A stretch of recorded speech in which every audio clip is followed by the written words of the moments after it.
chairs move when you just breathe. Musical chairs.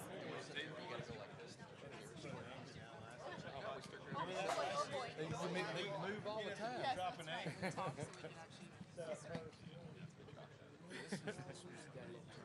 You remember chasing these chairs last night? That's what we were just talking about. We're like, yeah, remember we just grabbed Talking here, looking at the track. Clint, please, we're ready to start. Ladies and gentlemen, thank you for being here. I'm Chris Myers, Fox beginning its 23rd season of covering NASCAR. We've enjoyed the partnership, the broadcast partnership through the years, going back to that first 2001 Daytona 500, which is, of course, a week from Sunday. The Super Bowl in between on Fox, by the way. And celebrating 75 years of NASCAR, we'll have the 65th running of the Daytona 500. And perfect here, the sequel, Run It Back, Take Two, the Clash at the Coliseum, which was so successful last year, a unique event with a great response. And thank you, too, for all of your cooperation with turning a football field here into, and now this year, the 100th anniversary of the Coliseum, a place, as you know, that has had Olympic events, World Series, Super Bowls, et cetera, et cetera. You know, NASCAR has shown a lot of unique things recently, but even historically. They've played football, NFL games, preseason games at Bristol. They've raced cars at Soldier Field before and continuing to grow in every way that they can. So, and we'll open it up to questions for all of you for our panel. I just wanted to have you meet most of our crew, our on-camera crew. We have a terrific production crew behind as well. Chuck McDonald on the end is our producer this year, a familiar face. He produced NASCAR's pre-race show some years ago. Went over to college football and has produced our college football games with Gus and Joel. Some outstanding work there, and he's coming back to be in the truck with our director, Artie Kempner. We have Jamie McMurray, Daytona 500 winner. We have Regan Smith. We have Adam Alexander. That's Larry McReynolds in the game show coat. Thanks, Larry. Come on down. No, by the way, we were driving over. It was nice driving with Larry because he knows everything about cars, and we're listening to the radio. And I was trying to ask him some questions about the race this year and the cars. He kept wanting me to turn up, Wiz Khalifa came on the radio. He wanted me to crank it up, which was a little distracting. We're going to have Wiz Khalifa here, of course, for this event. Josh Sims is here, Clint Bowyer, of course, Mike Joy, Tony Stewart, Jamie Little, and Shannon here is co-host, along with Adam Alexander, the Race Hub program. So I'll throw out a few questions, and then you guys can follow up. And Mike, we'll start with you. So with all the years in NASCAR, I mentioned the Clash, the street race in Chicago. We have the Easter night race at Bristol, dirt track on Fox. So NASCAR is doing a lot of different things in this, the 75-year anniversary. And what does that say to you about what you've seen over the years and what you think we're seeing now and going forward? Well, we started 1-1. We started out at very small tracks all around the country, mostly dirt, moved to paved tracks. And we started out with 50 to 60 races a year on tracks that were owned by 50 or more different promoters. And it was truly a traveling circus.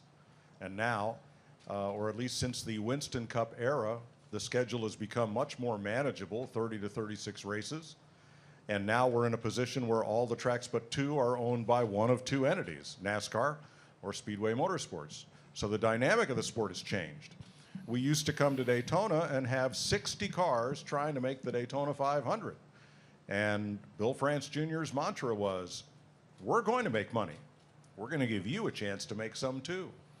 And that has evolved into what we now know as the charter system, where 36 teams are present every race, 36 drivers, and their sponsors know they'll be in every race. So it's really been a huge paradigm shift over the year in how the sport is operated, how the sport is funded. There was no TV money until 1979, and now media rights are a huge part of the sport. So I don't know how any sport could have transformed itself over 75 years in such a huge way as NASCAR has done, Chris. Oh, thank you. And Clint, kind of the everyman's driver who is relatively new to the broadcast booth with Mike Joy, and kind of a rotation of analysts on the pre-show from the track and then in the booth. How would you describe your experience as a guy in the booth from the race car and then working with some different people along with a veteran like Mike? Well, it's fun, first and foremost. You get a chance to cover the sport that, gave you so much. I love the sport. I love the characters within the sport. You hear Mike talk about the characters. I mean, that's what this sport is founded on. And if it's going to move on into the future for another 75 years, it's going to need those characters. So trying to build those names up into characters and the storylines within that, that's a challenge. It's fun. It's meaningful. And we take pride in being able to do that each and every week. On all different types of racetracks. A short track right here, it all started last year with a brand new race car, right? A brand new race car, never been done before, a brand new opportunity at a track at the LA Coliseum, a new market, a new track that we've never seen, way shorter, way out of bounds than we've ever seen, knocked it out of the park. The parity was here. I mean, look at last year's champion, Joey Logano, won this race, by the way. And then you look at Ross Chastain, missed the race, and finished second in points. All across the board, saw a lot of wild stories, and those again are the most fun things to cover. The booth mate, it's been fun. I came in with Jeff Gordon, chased his ass around the racetrack all these years, right? And one would have thought that we hated one another, but we didn't. We really enjoyed one another off that racetrack, and once we got in the booth, had a lot of fun. But over the course of last year, Mike and I enjoyed having different guys in the booth, such as Tony Stewart. I mean, a legend, right? It's so much fun to share, I guess, our experience from the booth, have those new guys in, and be able to ask questions and have a fresh, perspective on what we're seeing. So it's been a lot of fun, man. And Tony's not here for this race just because his number came up. We got to the end of last season, and we told Jacob Ullman, who's VP in charge of talent development, how many races does Tony want to do, and then we'll figure out how we fill in the rest. Yeah, no, we're happy to have we you. have, yes, Tony, welcome back, and a select number of races, more races. He began it with Foxter last year, and of course the Daytona 500, and we'll be there again this year. So we're glad to have you, Tony, a Hall of Fame driver, and smoke. And well, we can't lose him to those straight line races anyway. I mean, he's a circle. He goes in circles. As a matter of fact, straight line stuff. Tony, so let's see, you got the SRX series, NHRA race teams, getting behind the wheel of a top fuel car yourself in 2023. So what is the draw to come back in a booth with Clint Bowyer? I mean, my goodness. It's called community service. So I still have hours left to complete, so here I am again. So doing your time. Fulfill my obligations. But yeah, I'm excited. It's we got a lot on our plate this year, which we'll announce some of that in the next couple weeks. But it is fun to come back and work with this crew. I was talking to Mike on the ride over, and I remember last year on this day riding in the car, and I'm like, I was riding with you as well, and I'm like, I have no business doing this. I don't know what I'm doing. I don't know why they hired me to do this. This is going to be a train wreck. And I had so much fun with it, the 3 races I got to do last year, and to get asked to come back this year and come with this crew. Got in the car this morning, and I'm like, man, I have really been looking forward to doing this. So this is a great family to work with. It's a bunch of professionals that have been around this sport a long time and know the ins and outs of the sport, and it's a lot of fun to be a part of this team and just be able to take our knowledge of what we know about the sport and help portray it to the fans. Yeah, and some of us here, we cover other sports and have, but the 3 who we just met here, they have lived, breathed in NASCAR their whole lives. You can see the passion come out. Even when we're not on the air, they help us with things to look for, things to bring out in a broadcast. I always loved Tony was always so candid as a driver we saw a little bit way of to put Mike, it. right, too much, and but Mike, we saw a little bit of a filter from him, right? I mean, as a broadcaster, which was pretty good, I thought. No, there's no filter. No filter. No, we don't. I was trying to cover him. We don't want a filter. We want the real Tony Stewart. We want that to come out. We want everybody to know just exactly what he's thinking, and that's where Clint. I don't know how Clint knows how to push his buttons, but man, we get into a discussion about something, and these two, they just let us stand back and say, when do we go to commercial? And these guys just let it rip. No, it's a great time, and it's great to hear them react to what's going on the track, obviously, because it's not as predictable when things happen, and the great crew that shows it to you. I mean, we really, from the audio that we bring, I mean, being at the race is one thing, watching on Fox, the pictures we have, and Chuck McDonald, who I mentioned is taking over as our producer. I got to work with on the pre-show, and some of the earlier years at Fox done a great job with college football. He's worked on the NFL with John Madden in his earlier years, so his career has reached new heights here, different heights, I should say. So Chuck, working with this crew, and I know you've settled in, you know a lot of the folks already. Storylines for this year and what it looks like from your view, sitting in the booth as the producer of actual Fox races. I mean, the thing that excites me the most, being outside watching it as a fan last year as opposed to working on it and having not been out here in a while, was just the momentum.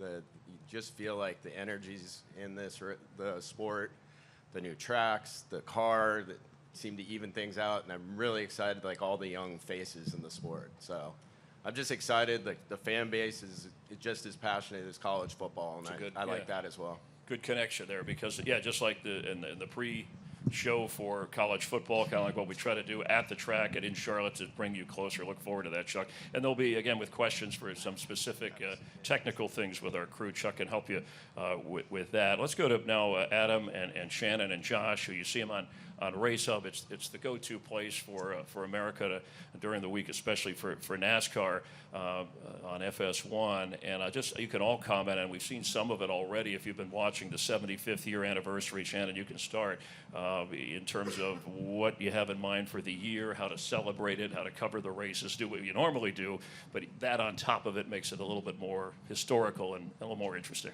Yeah, I think it's certainly, we're going to be reflecting. We're doing these 75 seconds of 75 years every week, kind of looking back at some of the more significant moments in the sport. But I also think being here, right? I know all of you guys that were here last year. When we left after the race last year, there were fans that had never been to a NASCAR race before that came up to me and said, like, you're so lucky you get to do this every weekend. You're so lucky you get to cover this sport. So I think while we're looking back at 75 years, we're also really looking ahead.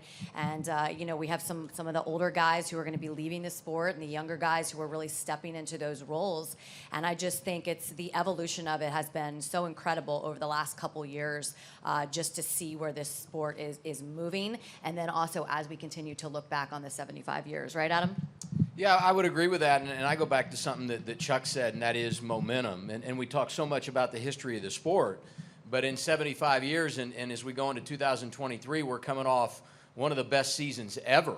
And that's not just a talking point. You look at the numbers, 19 winners, 5 drivers winning for the first time in their careers. So there truly is tremendous momentum going to new markets. Last year we were in St. Louis for the first time. Shannon mentioned being here at the LA Coliseum, a street course in Chicago, a throwback race to North Wilkesboro. The All-Star race will be on Fox. So there is a lot of energy right now in the sport, so much to be excited about when you look at what's happened in the past and where we're going.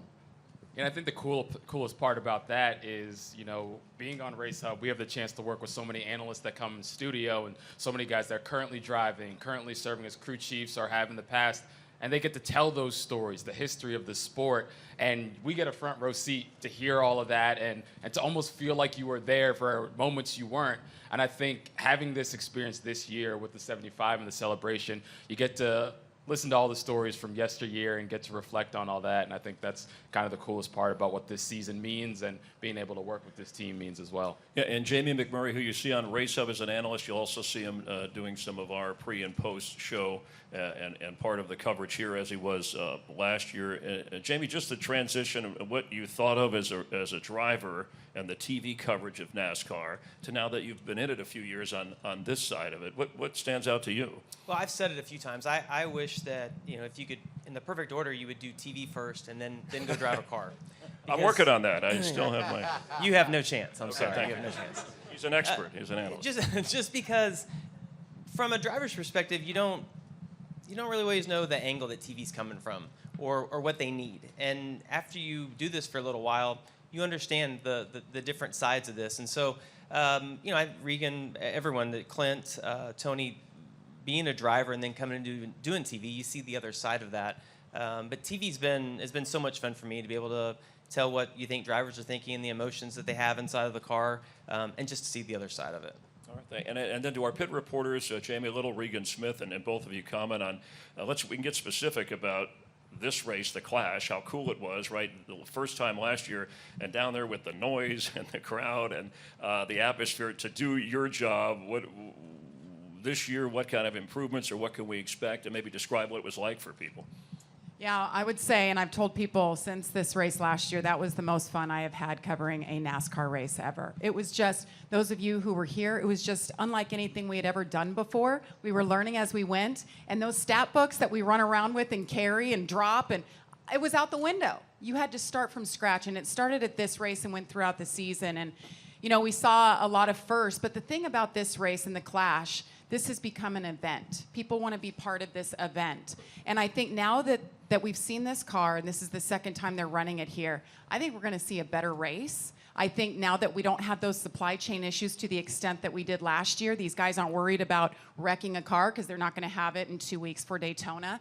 And on top of that, you've got new faces and new places. And I would say Kyle Busch had probably the best car here last year, and guess what? He's with a brand new team, and what does he want to prove? That he can win with another team. Even though there's no points on the line, Kyle Busch is going to be tough to beat. And then you got Tyler Reddick, who was probably the second or third best car last year, and he's flip-flopped now, so I can't wait to see what he does. So many storylines, but we just really cherish this moment. Fox is right here. This is their backyard. It's a special event, and I feel very honored to be part of it. Oh, well said. And Regan? Yeah, I think I second a lot of what Jamie just said there. You know, for me, what's going to happen this weekend in this particular, we call it a race, but it is an event, is what this has turned into already in just the second year, is going to look completely different. And I believe that because there was a number of cars last year that maybe missed the setup or couldn't get things the way that they wanted with big-name drivers, with drivers that are always up front that we expect to see up front. And you know, I think coming into this race this year, everybody's got a better idea what they need their car to do, how they want to set their car up to do it. And I just think we are going to see an ultra-competitive event out here that when it gets down to the end of it, it's got a big event feel. And these guys all want to go after that trophy. They want to be first. They saw what Joey got to do last year, and the Clash has got a new feeling to it. It's such a great new vibe to what we're doing. I can't wait to see how aggressive it gets on Sunday and who can win it. Yeah, and the LA atmosphere, it'll probably be even more aggressive. They've added more cars, as you know, and there's barely a quarter mile, which brings us to finally, before we get your questions, thought of as America's crew chief for his success as a crew chief and a broadcaster crew chief, Larry McReynolds, who I had mentioned earlier. And Larry, I know you can go on and on, but maybe what's different? I know last year was a newer car and people worried about equipment, but what is different with the car this year that you think will see or affect the race the most? Yeah, you know, even though this car, before we rolled in here a year ago, had been tested for almost 2.5 years, it was still a clean sheet of paper. I've always said you can test until there's no more fuel and there's no more tires left. But you do not know what you've got until you drop a green flag and there's competition on the line with a checkered flag. And the drivers, the crews, the crew chiefs, the engineers rolled in here with no notes in their notebook. And we saw some gremlins. We saw some mechanical woes. Some of the best race cars were sitting in the infield. Chase Briscoe, Tyler Reddick with broken transaxle brackets. NASCAR rectified that before he went to Daytona. Denny Hamlin was sitting over there with some power steering woes. That's continued to be worked on. But probably the most notable thing that's been changed, and I applaud NASCAR for what they've done here. You know, we had a couple of drivers that was under concussion protocol, most notably Kurt Busch that ended up retiring full-time from rear impacts. And even before that, NASCAR was working on trying to figure out exactly what to do with the car. And, you know, a lot of people may say, well, just take some bars out. Just make some bars thinner or weaker. Well, you've got 20 gallons of fuel back there and 4.5 gallons of oil. You could not compromise when it comes to oil and fuel. So they started doing testing. So most notably, the difference is at the rear of the chassis, in the bumper structure, where they've just basically taken some bars out. They've made some bars smaller.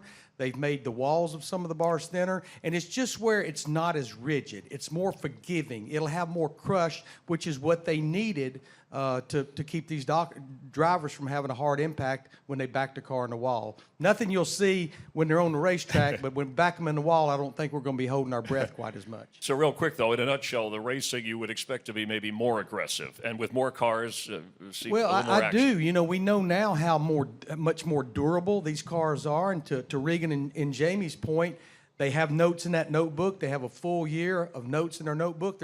You still don't want to come out here and tear a race car up, but you're not on eggshells worrying about tearing a race car up.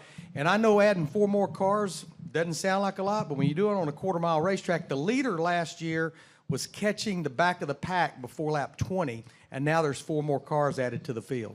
All right, so Format is what drives the aggression. The format, 25-lap heat races. It's quick, There you go. in your face. You have to be on point from the word go. 25 laps, and then it sets you up. If you don't make it out of that heat race, you're in the last chance qualify. It's fourth and long. Now you've got to try to make it into that thing to get into the feature, 150 laps for all the marbles. The format is what's going to drive the aggression. And we know 9 drivers, and we're going to see some big names, trust me. 9 drivers and teams are not going to make the big dance. They're going to have to load up and go to the house early. All right. And Chuck, as the producer, I know you have an audio guy, so with the noise here, you can handle Clint's mic. You're in charge of that if you need to fade it down. Or We got it. You got it? You got it covered. Okay. I kid. I care. All right. Eddie, so do you have any questions? If you do, just raise your hand, and either we'll get you a mic or out. Yeah, just let me know where you're from or what you're representing, just so they know, too. But thank you, sir. Go ahead. Hi, Jeff Gluck from The Athletic. For Tony, I remember you sitting up here last year and you said, this is going to be about the show, the entertainment, and it doesn't matter if it's 2-3 wide. If people leave here happy and feeling like they got entertained, that's what is going to make it a success. Does that change at all in the second edition of this race, or is this event, the nature of it, always going to be more about the entertainment than the racing itself? Well, this sport is all about entertainment in general. I mean, that's what it's always been about. But as time goes on, what it takes to entertain everybody keeps evolving and changing, and you have to find more ways than just putting on a race, and that's what NASCAR's done a really good job with this event of making it truly an event. So I feel like that just holds true again this year. I mean, it's about everything. It's about seeing the people's faces when they leave here. They had fun and they're smiling. The people that haven't been to a NASCAR race but they're here to hear the music, maybe they become new NASCAR fans, and that's what this is all about, is getting people in seats and entertaining people at the end of the day. So if they're smiling when they're leaving, this is a success at that point. It's the market, too. You don't want to make this at Talladega. We got a good market there. We need a good, strong market here that's in your face, and that's what you have right there. You just want everybody in Los Angeles talking about this on Monday morning and saying, wow, what a great event that was. And last year, there was a lot of that. Even there was curiosity, there was excitement that it was new. The fact that it's back showed you that it worked. Rooting for a third time, but we'll see. That's up. But the schedule, just what you were talking about, not only the format Clint was talking and the actual entertainment that Tony was talking about, but NASCAR trying like North Wilkesboro with this year the All-Star race, the Chicago Street Course is coming. This was kind of a gamble when they took this on prior to last year. So they're trying to do things, maintain the integrity of what racing, the car, the driver is all about, and then add some creativity for the idea of the entertainment value. And then it's up to the drivers. But which, by the way, Tony and Clint, is that the hard? You guys see you do games with football players, and they see so many things because they played it, they lived it. Is the hardest part of your job fitting it in to that spot in a broadcast where it works, that you pick the best moment to cover and then fit it in between who else is in the booth? Is that one of the more difficult challenges? I think for me, and again, Jamie said it, coming from that racer's perspective and being in the car all those years, you kind of come into the booth with a different perspective. You want to showcase that driver, because I was that guy that, hey, maybe it wasn't my day that day, but I was still on the racetrack, So trying to take care of business and take care of everybody out there is difficult. Yep. But we all try to do that. We have a lot of help. Chuck coming on board with fresh ideas. You heard him talk about that. That's, it's important to have somebody come in with a fresh idea. It comes from college, sports. Pretty sure they got things going on, right? Good atmosphere. And, to have him come in with a new perspective, a new vision with our sport that's been around for 75 years, it's going to be, you're going to see new things. And I think that's important to keep evolving, just like we do in the booth. Yeah, I think it's. I think probably one of the hardest things is getting Clint to stop talking long enough we just had that, to talk yeah. about something. But no, it's really fun. I think the great thing with working with Clint, and obviously Mike has such a knowledge of cars in general, let alone motorsports. His credentials speak for themselves. But working with Clint, and the fun part of being able to race with him in the past, having him drive for us at SHR, and now getting to work in the booth. I told him earlier we were all having lunch and we were talking about a certain topic, and I told him, I looked at him, I said, I never knew you were this smart. I mean, I don't know what happened, but he's super smart. And the thing that really impresses me on Clint's side about working with him is this isn't a deal where you just show up, you get makeup, you put your clothes on, and you go sit in the booth for a couple hours and commentate a race. The amount of homework that I've seen Clint do with the races I got to do with him last year is unbelievable. I mean, for a Sunday race, he's watching the race on Friday. He's watching the race on Saturday. he's thinking about this, he's thinking about that. He goes, what if they did this? And it's really fun and incredible to watch this different role and find the things that, as drivers and former drivers, now what we're able to see and what we see in the sport and what we see on the racetrack, it's little things that a lot of times the fans don't even see, but we see it because we know what we're looking for. And that's the fun part working with these guys, is bringing those things that they don't see with the naked eye, bringing those and really putting it into focus to where now after that race, maybe the next race they look for that or they see something like that. So that's the fun part. Let me add this about Clint. He has pushed us all to do a better job. For all the fun, for all the games, all the goofing around. The other day, he and Chuck and Artie Kempner, our director, sat and watched last year's Clash. Here's what they saw. Here's what we didn't get to see. Well, why didn't we get to see that? What can we do a better job of? So he has pushed us all to be better, and we appreciate it. Yeah, no, like the blend of the racing and entertainment. Clint said, Mike, that you've, as a reporter, pit reporter. Here's the biggest problem with it, and this is just the truth. We can't figure out why that helicopter's sitting back there idle and won't move. So that's the problem. Are you with worried having about? Clint in the Are you booth. worried about that? We're trying to talk about the topic at hand, and that helicopter just hasn't moved for That's a long probably time. our helicopter. Ladies and gentlemen, this is Clint Bowyer. Yeah, it's just, that's what I don't know how Mike does it in the booth. Told on myself. We're Thank you going very much. We're going one way. He's going another way. That's probably our helicopter getting a shot at the Coliseum. Clint, what are you complaining about? What are you with the FAA? Relax over there. By the way, Mike Joyce, he knows that he's been around for a lot of years. He was a waiter at the Streamline Hotel when they actually started. So 75 years, I'm kidding. Any other questions before? See, when I get to this level, you guys better ask. Yes, go ahead, please. Oh, yeah, we'll get you a mic there. And yes. Thank you. Hannah Elliott with Bloomberg Business Week. I'd love to know how closely you folks are watching the rise of Formula One in the U.S. Do you feel that it relates to what you do at all? And I'd like to know the challenges that you saw going into Los Angeles specifically. What is something that Angelinos get wrong about NASCAR? Well, I did Formula One for Fox 1998 to 2000 with Derek Bell, fantastic driver and a great analyst. And we had the same 300,000 viewers nationwide every week. The rating never varied, whether we were on Fox or Fox Sports Net or however it was positioned. And it was very hard to grow out of that. Certainly Drive to Survive has brought a whole new audience to Formula One, people that enjoy reality TV, people that enjoy soap operas, and racing is a soap opera. It's just different the way it plays out on Sunday. But Formula One is a worldwide phenomenon, and I think it's completely different from NASCAR, especially in regard to the workings within the teams. Tony would know best because his partner has a Formula One team, but I think here, NASCAR is much more of an every man for himself or every driver for himself than the structure of Formula One. And I think the one thing Angelinos get wrong about NASCAR is they think it's the same car every week. They think the driver is driving the exact same car, the exact same chassis at Daytona that he raced here, and all they did was change the gears and he goes fast there and not so fast here. And I think that's one of the biggest misconceptions. The other biggest misconception that everybody out on the 405 has is they could do this, no problem. And that's not. No, they couldn't. I drove here last Angeles. night, and none of them could do this. They can't. No. They can barely drive in the damn parking lot.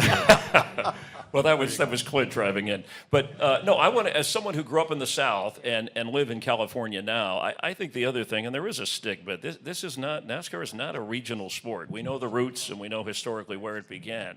But it has reached, and you can see, and the history of racing in California, maybe not at the highest promoted level, but it's been here in the roots for years. And I think the variety of tracks and the exposure, and of course, national television over here. In fact, if you look at where the best drivers come, right? We go through the states. They used to, Carolina, Georgia, and there's still that shit. But now you have drivers from Las Vegas and California and champions of the sport. So it's not, and I think there is, and I see that in some other places around the country when we travel and do races. Of just, again, it's changing, and it's changing over time. But it's not a clique group. It's open to we all relate to our cars now, whether it's Uber or renting a car or leasing a car or a plug-in car. We connect with that, and that's what this sport should be about, no matter where the roots are from, and relate to a driver, even if you don't connect with necessarily one of the manufacturers that you're watching. I sense that here. Well, and to add to that, I think sometimes we always hear, well, NASCAR doesn't look like me. I don't look like those people that are there. And I think if you take a hard look at NASCAR now, the face of it is very different. I mean, you see women, you see us in all different roles. You look around how many women are in the media corps. I mean, Josh Sims on board. We have Bubba. I mean, you have so many people. Look what Daniel Suarez has done. He won a huge race, a cup race in Sonoma here in California. And you see his legion of fans like, that's my guy, and this is my sport. And it wasn't like that 15 years ago. We had the diversity awards last night. I mean, NASCAR has come so far, and I think that is that preconceived notion that NASCAR isn't like me. But if you look now, it is, and that's why we're in a place like Los Angeles. That's the only thing. They didn't do anything wrong. Give us a try, and you'll like the product. Yeah. This is tailor made for you right here in this market. You have action like the sport's never had, a different format. We take a break and put on a concert, for crying out loud. I guarantee you I'll put my money up against this product versus anything F1 brings to the United States. Wow. On the All right. racetrack. That's a challenge. Racetrack. Yes, sir. We'll get you a microphone back there. Thank you. Yeah, absolutely. Richard Marcello, The Racing Show. Glad to I'm a native, born and raised here. Talking about Formula One, I just got the word that in Las Vegas in November, they're going to have a Formula One race, and the strip is going to be part of the track. Right. So I'm signed up for that. Well, I think we'd all like to be there. And Clint Bowyer, I got to talk to you when we're done. I got a photo I want to show you. You will love it, my friend. Welcome all, love you, and good racing. Hey, NASCAR is going to the streets of Chicago. Yeah. Bring it on. And That race is going to be better than any product that you'll see over there. And the variety of tracks that She's a whether Vegas girl, you can go to Sonoma, you can go to the NASCAR race in Las Vegas has the garage, which is each track has its own unique. Some are more historical, some are more current, but they provide something different, as Clint said. This is tailor made for LA, obviously, in the Coliseum. But there's a lot of different ways to catch a race. Yes, sir. Zach Sterniola with NASCAR.com. For Mike, just the backdrop here. There's the Hollywood sign, the cityscape skyline. How much does the atmosphere and where this Coliseum sits plays into how big of an event this is? I went to college in Boston, and walking around Boston Common, I was always on my daily walk. Boy, this would make a great corner. This would make a great course. What kind of cars could we run here? What could we do? And to be here and to see what's behind us and to know, and I go back to those little quarter-mile tracks where we started on, both dirt and paved. We raced at Islip, Long Island, which was 0.2 of a mile smaller than this track, and Cup cars ran there. And now we're here. And we're not at Irwindale. Anybody here know where Irwindale is? Can anybody get to Irwindale from here? I'm not sure. We're not in Fontana, or Fontucky as it's sometimes called, because we're right in the heart of Los Angeles. And for this sport to have come that far, for the people that run NASCAR to have been that brave to completely break the mold and say, we're going to go back to what we used to do in 1956 at Soldier Field in Chicago, and we're going to pave a track inside a stadium. We're going to run the Cup cars there, and we all were excited as excited as we thought they were. Crazy. And look at this. I mean, this is fantastic. It's not Field of Dreams. That's going to happen when we go to Wilkesboro for the All-Star race in May. But this is so special. And Artie's got drones and helicopters in so many different ways to show what a special venue this is. And hopefully, what an impact this has on Los Angeles at large. That I'm just thrilled to be here. I think to add on that, I think if you show someone a picture of the Los Angeles Memorial Coliseum, they know exactly what it is. I know Chuck and I have worked football games here before, so I've been here as a sideline reporter for college football, and it is incredible. The one thing in last year that I wish that we had was that I wish that it would finish under the lights, and that's what we're going to have this season. I think with the torch lit and the cars on the racetrack and the rotors and all of that stuff that we're going to see Sunday at this location, it's going to. I mean, I can't wait. I'm so excited. That was the one thing I thought was missing last year, and we've got it this year. Tony will explain what a rotor is to me a little later, I hope. All right. Thank all of you for taking a moment. I know it's been a busy schedule with Race Hub, the broadcast of the show. And thanks to you for being here and for helping to promote this unique event for NASCAR and Fox. All right. We enjoy the Clash and 75 years of NASCAR. Thank you very much.